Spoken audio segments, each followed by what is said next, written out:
Hello friends, Java programming सीखने के इस कोर्स में एक बार फिर से आपका स्वागत है। और आज की इस क्लास के अंदर मैं आपको बताऊंगा कि कैसे आप अपने कंप्यूटर में जावा को इंस्टॉल कर सकते हैं और जावा के साथ काम करना स्टार्ट कर सकते हैं। लेकिन इससे पहले अगर आपने इस सीरीज़ का जो फर्स्ट वीडियो इसे नहीं देखा तो मैंने देखिए इस पर मैंने एक प्लेलिस्ट बना दी है। इस प्लेलिस्ट को आप क्या करें, बुकमार्क बना लें और इस प्लेलिस्ट का लिंक मैं आपको इस वीडियो के डिस्क्रिप्शन बॉक्स में दे दूंगा। तो मैं जितने भी जावा के वीडियो होंगे वो इसी प्लेलिस्ट के अंदर अपलोड करूंगा। अब देखिए फ्रेंड्स, जावा को अपने कंप्यूटर में यूज़ करने के लिए सबसे पहले आपको गूगल ओपन करना है और टाइप करना है यहाँ पर JDK download. Okay, JDK download आप यहाँ पर लिखकर एंटर करेंगे तो आपके सामने देखिए ओरेकल की वाली वेबसाइट ओपन हो जाएगी। तो आपको इस वेबसाइट को ओपन कर लेना है और यहाँ पर आपको स्क्रॉल करके नीचे आना है। यहाँ पर बताया जा रहा है कि आप JDK को डिफरेंट टाइप के OS के लिए डाउनलोड कर सकते हैं, लेकिन मैं विंडोज़ ऑपरेटिंग सिस्टम यूज़ करता हूँ इसलिए मैं यहाँ पर विंडोज़ पर क्लिक करूँगा। आप अपने ऑपरेटिंग सिस्टम के हिसाब से JDK को डाउनलोड कर सकते हैं। तो मैंने यहाँ से विंडोज़ सेलेक्ट कर लिया और विंडोज़ में भी आपको यहाँ पर 3 ऑप्शन मिलेंगे, लेकिन मैं आपको बता रहा हूँ आपको केवल ये 64 इंस्टॉलर इस पर क्लिक करना है। ओके, तो ये वाला आपको डाउनलोड करना है। तो यहाँ पर देखिए आपको लिंक दिया गया है और इसकी साइज़ है 152 MB। इन फ्यूचर अगर वर्जन चेंज हो जाए तो कोई फ़र्क नहीं पड़ता इसका, आप उसे ही डाउनलोड कर लेना। तो मैं यहाँ पर इस पर क्लिक कर रहा हूँ और क्लिक करने के बाद डाउनलोडिंग स्टार्ट हो जाएगी। बट मैंने टाइम को बचाने के लिए पहले ही डाउनलोड करके रख लिया था, तो मैं सीधे इसका क्या करूँगा, सेटअप चलाऊँगा। तो आप क्या करना, कुछ इस तरह से डाउनलोड कर लेना। डाउनलोड सक्सेसफुल हो जाने के बाद यहाँ पर देखिए आपको कुछ इस तरह की EXE फाइल मिलेगी JDK 17। तो यहाँ पर वर्जन कुछ और हो सकता है आपके केस में। अगर आप फ्यूचर में कभी इस वीडियो को देख रहे हैं तो आप सीधे इस पर डबल क्लिक करना और सेटअप स्टार्ट कर लेना। तो यहाँ पर देखिए आपके सामने भी कुछ इस तरह से एक विंडो ओपन होगी और यहाँ पर आपको नेक्स्ट कर देना है। यहाँ पर आप चाहें तो पाथ चेंज कर सकते हैं, बट जो डिफ़ॉल्ट है उसे ही रहने देना और यहाँ पर नेक्स्ट पर क्लिक कर देना और इंस्टॉल होना स्टार्ट हो जाएगा। ठीक है, आपके कंप्यूटर में हो सकता है थोड़ा सा टाइम ले ले अगर आपके कंप्यूटर में SSD नहीं है। तो मेरे केस में SSD है इसलिए थोड़ा सा फास्ट इंस्टॉल हो जाएगा। यहाँ पर देखिए सक्सेसफुली इंस्टॉल हो चुका है। अब मैं क्या करूँगा, यहाँ पर क्लोज पर क्लिक कर दूंगा। तो ये तो हमने क्या करा है, जावा डेवलपमेंट किट इसे इंस्टॉल करा है अपने कंप्यूटर में। अब हमें एक IDE की ज़रूरत पड़ेगी, यानी एक ऐसे सॉफ्टवेयर की ज़रूरत पड़ेगी जो हमें जावा प्रोग्रामिंग करने में हेल्प करे। तो इसके लिए आप अपनी इच्छा से कुछ भी यूज़ कर सकते हैं, लेकिन मैं इस पूरे कोर्स के अंदर VS कोड यानी माइक्रोसॉफ्ट की तरफ से आने वाले विजुअल स्टूडियो कोड का यूज़ करूंगा। आप चाहें तो इंटेलिजे IDE का यूज़ कर सकते हैं, आप चाहें तो नेटबीन्स का यूज़ कर सकते हैं और आप चाहें तो कोई अदर IDE का यूज़ कर सकते हैं। लेकिन मैं इस पूरे कोर्स में माइक्रोसॉफ्ट का विजुअल स्टूडियो कोड यूज़ करूंगा और मैं आपको भी यही रिकमेंड करूंगा कि आपको भी VS कोड को ही यूज़ करना चाहिए। तो उसके लिए देखिए आप क्या करें, सीधे गूगल पे जाएं और टाइप करें VS कोड डाउनलोड। और यहाँ पर देखिए विजुअल स्टूडियो कोड को डाउनलोड करने के लिए वेबसाइट आपको मिल जाएगी, इसे ओपन कर लेना। इसे ओपन करने के बाद देखिए अगेन ये हमसे बोलेगा कि आप अपने ऑपरेटिंग सिस्टम के हिसाब से VS कोड को डाउनलोड करिए। तो मैं विंडोज़ यूज़ करता हूं तो मैं विंडोज़ पर क्लिक करके इसे डाउनलोड कर लूँगा। वैसे तो मैंने ऑलरेडी इसे डाउनलोड करके इंस्टॉल भी कर रखा है। तो आप अपने ऑपरेटिंग सिस्टम के हिसाब से इसे डाउनलोड करके अपने कंप्यूटर में इंस्टॉल कर लेना। और इंस्टॉल करना बहुत ही ज़्यादा ईजी है। जब आप डाउनलोड कर लेंगे तो आपको डाउनलोड वाले फोल्डर में इसकी EXE फाइल मिल जाएगी। आप उस पर डबल क्लिक करना, नेक्स्ट नेक्स्ट नेक्स्ट फिनिश करना और ये आपके कंप्यूटर में इंस्टॉल हो जाएगा। हाँ, अब इंस्टॉल कंप्लीट हो जाए, VS कोड जब आपके कंप्यूटर में इंस्टॉल हो गया है तो उसके बाद आपको कुछ सेटिंग्स करनी पड़ेंगी, फिर जाकर ही आप VS कोड के अंदर जावा प्रोग्रामिंग कर सकते हैं। तो वो सेटिंग्स क्या हैं, कैसे करते हैं, अभी मैं आपको बताता हूं। तो यहाँ पर देखिए मैंने डाउनलोड और इंस्टॉल तो ऑलरेडी करके रखा हुआ था, तो मैंने सीधे से ओपन कर लिया। तो आप क्या करना, पहले आपको JDK डाउनलोड करना है, उसका सेटअप चला लेना, फिर आप VS कोड डाउनलोड करना, उसका सेटअप चला लेना, फिर VS कोड को ओपन करना, यानी विजुअल स्टूडियो कोड को ओपन करना। ओके, अब यहाँ पर आपको कुछ सेटिंग्स करनी है और कुछ आपको एक्सटेंशन इंस्टॉल करने पड़ेंगे। तो पहले हम क्या करते हैं, एक्सटेंशन इंस्टॉल कर लेते हैं, फिर सेटिंग करेंगे। तो एक्सटेंशन कौन सा इंस्टॉल करना है, यहाँ पर देखिए आपको एक्सटेंशन का ही ऑप्शन दिखाई दे रहा है, इस पर क्लिक करना है और यहाँ पर आपको सर्च करना है कोड रनर। फर्स्ट एक्सटेंशन आपको इंस्टॉल करना है वो है कोड रनर, ताकि आपको डायरेक्ट ये वाला रन बटन मिल जाए और आप अपने कोड को रन कर पाएँ। ठीक है, कोड रनर आपको इंस्टॉल करना है। देखो मैंने इंस्टॉल कर रखा है इसलिए यहाँ पर अनइंस्टॉल बता रहा है। अगर मैंने इंस्टॉल नहीं कर रखा होता तो यहाँ पर इंस्टॉल आता। तो आपको क्या टाइप करना है, कोड रनर, और इससे आपको इंस्टॉल कर लेना है। ठीक है, फर्स्ट एक्सटेंशन तो ये हो गया। दूसरा एक्सटेंशन यहाँ पर आपको टाइप करना है जावा। देखो जावा लिखते ही आपके सामने देखो कुछ इस तरह का आएगा, ये दिखाई दे रहा है आपको यहाँ पर। तो यहाँ पर आपको इसे इंस्टॉल करना है, जिसके देखिए यहाँ पर 12.3 मिलियन क्या है डाउनलोड्स हैं। तो यहाँ पर इसे ही आपको इंस्टॉल करना है। तो मैंने इसे इंस्टॉल बटन पर क्लिक करके इंस्टॉल कर लिया। थोड़ा सा टाइम लेगा इंस्टॉलेशन में, थोड़ा आप इसको टाइम देना इंस्टॉल होने में। तो यहाँ पर देखो ये सक्सेसफुली इंस्टॉल हो चुका है, इसलिए यहाँ पर अनइंस्टॉल लिखा हुआ आ गया है। अब देखिए हम क्या करेंगे, यहाँ पर कुछ सेटिंग्स करेंगे। एक्सटेंशंस हमने इंस्टॉल कर लिए हैं, तो सेटिंग्स करने के लिए देखिए यहाँ नीचे आपको सेटिंग्स का ही ऑप्शन दिखाई दे रहा है, इस पर क्लिक करना है और यहाँ पर आपको सेटिंग्स में जाना है। सेटिंग्स के अंदर हम ज़्यादा कुछ नहीं करेंगे, यहाँ हम टाइप करेंगे माउस, जहाँ लिखा है सर्च सेटिंग। और माउस लिखने के बाद थोड़ा सा स्क्रॉल करके नीचे आएंगे और यहाँ पर देखिए आपको दिखाई दे रहा है माउस व्हील जूम, इसे सेलेक्ट कर लेंगे ताकि हम हमारी कोडिंग विंडो को जूम इन जूम आउट कर पाएं। जब मैं कंट्रोल बटन दबाकर माउस का व्हील आगे पीछे करूंगा तो जूम इन जूम आउट होगी कोड विंडो, तो इसके लिए हमें इस ऑप्शन को सेलेक्ट करना जरूरी है। ठीक है, तो ये सेटिंग्स आपको कर लेनी है, ज़्यादा कुछ नहीं करना है। अब हम सीधे जावा प्रोग्रामिंग स्टार्ट करेंगे। एक काम और करना है आपको कि आपको क्या करना है, एक फोल्डर बना लेना है, किसी भी लोकेशन पे बना लेना, चाहे डेस्कटॉप पे बना लेना या किसी भी ड्राइव में बना लेना, और उसको कोई भी नाम दे लेना। मैंने अपने केस में उस फोल्डर को नाम दिया हुआ है जावा प्रोग्राम्स। तो उस फोल्डर को आपको विजुअल स्टूडियो कोड में ओपन करना है। पहले क्या करना है, एक फोल्डर बना लेना, फिर ओपन करना है। ओपन करने के लिए यहाँ पर देखिए फाइल में जाना है और यहाँ पर ओपन फोल्डर पर क्लिक करना है और फोल्डर को आपको सेलेक्ट कर लेना है। ठीक है, देखो ये रहा जावा प्रोग्राम्स नाम से फोल्डर, तो मैंने इसे सेलेक्ट कर लिया है। तो यहाँ पर देखिए फोल्डर ओपन हो गया है। अब हम जितने भी जावा प्रोग्राम्स बनाएंगे उन सभी प्रोग्राम्स को हम इसी फोल्डर के अंदर रखेंगे। तो यहाँ पर चलिए हम फर्स्ट जावा प्रोग्राम बनाकर देखते हैं। तो उसके लिए मैं क्या करूँगा, यहाँ पर देखिए आपको दिखाई दे रहा है न्यू, इस पर क्लिक करूँगा और यहाँ पर मैं क्लास का नाम लिखूँगा। एक्चुअल में फाइल नेम नहीं है, ये क्लास का नाम है। जावा का फर्स्ट प्रोग्राम भी क्लास से स्टार्ट होता है। अब देखिए फ्रेंड्स, यहाँ पर मैं आपको एक इंपॉर्टेंट बात भी बता दूं, वो ये है कि आपको जावा सीखने के लिए कम से कम बेसिक प्रोग्रामिंग आना जरूरी है, जैसे C++ जैसी प्रोग्रामिंग लैंग्वेज की नॉलेज होना जरूरी है। यहाँ पर मैं आपको बहुत छोटी छोटी बातें नहीं बताऊंगा, जैसे वेरिएबल क्या होता है, डेटा टाइप क्या होता है, वैसे हम प्रैक्टिकल के दौरान जरूर देखेंगे, बट ऐसे डिटेल में मैं आपको नहीं बताऊंगा। मैं ये मान के चल रहा हूँ कि आप जावा प्रोग्रामिंग तभी सीख रहे हैं जब आपको प्रोग्रामिंग की थोड़ी नॉलेज है, आपने C++ जैसी प्रोग्रामिंग में काम किया हुआ है। ओके, तो यहाँ पर जो भी आप फाइल का नाम रखना चाह रहे हैं तो वो क्या है, क्लास है। तो यहाँ पर आप जिस भी नाम से क्लास बना रहे हैं उसका फर्स्ट वर्ड कैपिटल होना जरूरी है। जैसे मैं डेमो नाम से बना रहा हूँ तो आप मान सकते हैं कि डेमो एक फाइल है, लेकिन जैसा कि हम जावा में काम कर रहे हैं तो डेमो एक क्लास है, तो डी क्या है, कैपिटल है। ये आपको ध्यान रखना है। उसके बाद डॉट जावा एक्सटेंशन जरूर लगाना है। देखो डॉट जावा ये आपको जरूर लगाना है और उसके बाद एंटर कर देना है। हो सकता है आपके कॉलेज में आपको बताया गया हो कमांड लाइन इंटरफेस से ये सब करना, तो मैं भी आपको बता दूंगा कि कमांड लाइन इंटरफेस से कैसे काम करते हैं। नोटपैड में आपको या नोटपैड++ में आपको टाइप करके बताया गया होगा, फिर आप सेव करते होंगे प्रोग्राम को बिन के अंदर और फिर आप वहाँ से कंपाइल एंड रन करते होंगे, तो वो भी मैं आपको बता दूंगा। बट अभी हम यहाँ पर थोड़ा सा एडवांस देख रहे हैं, विजुअल स्टूडियो कोड की हेल्प से कर रहे हैं। तो ऐसा नहीं है कि नया कुछ होगा वही सब कुछ, लेकिन विजुअल स्टूडियो कोड यूज़ करने से हमें काफ़ी सारी एडवांस फैसिलिटीज़ मिलती है, तो इसलिए हम इसका यूज़ कर रहे हैं। ओके, तो मैंने यहाँ पर क्या करा है, डेमो नाम से क्लास बना ली और जावा क्या इसका एक्सटेंशन है। ओके, एंटर कर देता हूँ मैं। तो मैं जैसे एंटर करूँगा तो यहाँ पर देखिए ये मेरे सामने क्लास बन गई है और मैं इस स्क्रीन को जूम कर लेता हूँ।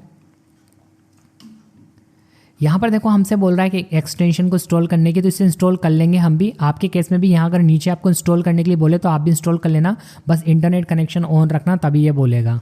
इससे हमें काफ़ी सारी फैसिलिटीज़ मिल जाएगी इस एक्सटेंशन को इंस्टॉल करने से, तो इसे भी हम इंस्टॉल कर लेते हैं। देखो इंस्टॉल हो रहा है, थोड़ा सा टाइम देते हैं। ओके, तो ये जो एक्सटेंशन है इंस्टॉल हो चुका है। अब क्या करते हैं, हम इसे क्लोज़ कर देते हैं, कोई प्रॉब्लम नहीं है। और यहाँ पर वापस से इस फाइल को भी क्लोज़ कर देते हैं और यहाँ पर हम क्या करेंगे, स्टार्ट करेंगे हमारा जावा का प्रोग्राम लिखना। तो यहाँ पर देखिए फ्रेंड्स, आपको एक स्ट्रक्चर को फॉलो करना है जावा का। जब भी आप कोई भी प्रोग्राम बना रहे हैं तो वो जावा प्रोग्राम का स्ट्रक्चर क्या है मैं आपको अब बताने वाला हूँ। तो सबसे पहले आपको टाइप करना है, देखिए यहाँ पर पब्लिक, उसके बाद आपको यहाँ पर लिखना है क्लास, उसके बाद क्लास का नाम। तो क्लास का नाम हमने क्या रखा था, डेमो।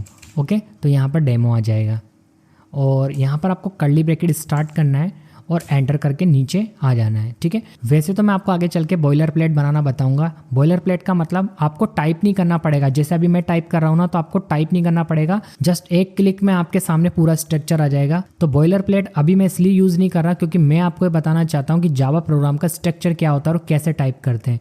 तो सबसे पहले हमने पब्लिक कीवर्ड लगाया, उसके बाद हमने क्लास कीवर्ड लगाया और उसके बाद हमने क्लास का नाम दिया। तो क्लास का नाम जो हमने फाइल बनाई थी ना, यहाँ पर देखो ये रहा फाइल, और हमने फाइल का नाम रखा था डेमो। तो जो हमारी फाइल का नाम है ना, एक्चुअल में मैंने आपको बोला था ना ये क्लास है, तो यहाँ पर भी वही आएगा। ऐसा नहीं कि यहाँ आपने कुछ और ले लिया और यहाँ पर आपने किसी और नाम से बनाया हुआ है तो एरर आ जाएगी। तो ठीक है, यहाँ पर आपको बस इसका ध्यान रखना है, यहाँ जो आपने नाम लिया वही नाम आपको यहाँ पर यूज़ करना है।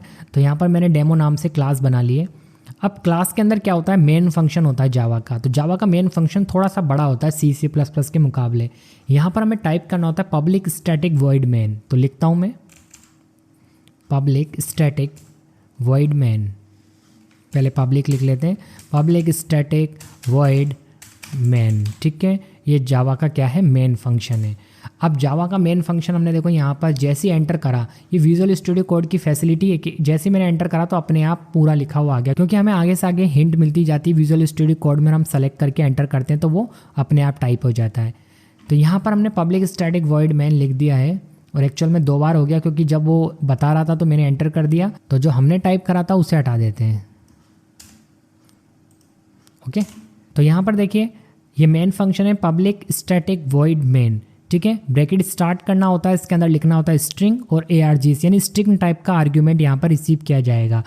अभी आप इतना मान लीजिए कि ये मेन फंक्शन होता है और इसे एज एट एज लिखा जाता है, लेकिन जब मैं आगे चल के आपको फंक्शन वगैरह पढ़ाऊंगा और उस समय मैं आपको ये भी ज़रूर बताऊंगा कि ऐसा ही क्यों लिखते हैं, शॉर्ट में क्यों नहीं लिखते, इसका कारण क्या होता है। यहाँ पर हम सारी बातें ऐसा नहीं है कि जस्ट लिख देंगे और आपको मानना पड़ेगा, नहीं, मैं आपको विथ प्रैक्टिकल विथ एग्जाम्पल बताऊंगा कि ऐसा क्यों लिखते हैं। अभी मैं इसलिए नहीं समझा रहा आपको क्योंकि इसके लिए आपको कुछ टॉपिक्स को क्लियर करना पड़ेगा जिसे मैं आगे चल के बताऊँगा, और अभी सिर्फ हम फर्स्ट प्रोग्राम बनाकर देख रहे हैं, ठीक है। तो ये स्ट्रक्चर है, इसे आपको फॉलो करना है। पब्लिक स्टैटिक वॉइड मेन क्या हो गया, यहाँ पर मेन फंक्शन हो गया, और उस मेन फंक्शन जो आर्ग्यूमेंट रिसीव करता है वो स्ट्रिंग टाइप का। अब देखिए यहाँ पर हम सबसे पहले प्रिंट करके देखते हैं। तो जावा के अंदर प्रिंट करने के लिए सिस्टम क्लास, एक सिस्टम क्या है, क्लास है। सिस्टम क्लास का हमें एक ऑब्जेक्ट होता है आउट, ये आउट ऑब्जेक्ट कॉल करता है एक फंक्शन को, और फंक्शन है प्रिंट। अब आप चाहें तो प्रिंट एलएन भी यूज़ कर सकते हैं। अब आपको प्रिंट एलएन ही यूज़ करना है क्योंकि मैं आपको बता दूंगा क्यों करना है। वैसे तो आप प्रिंट भी कर सकते हैं पर हम प्रिंट एलएन कर लेते हैं।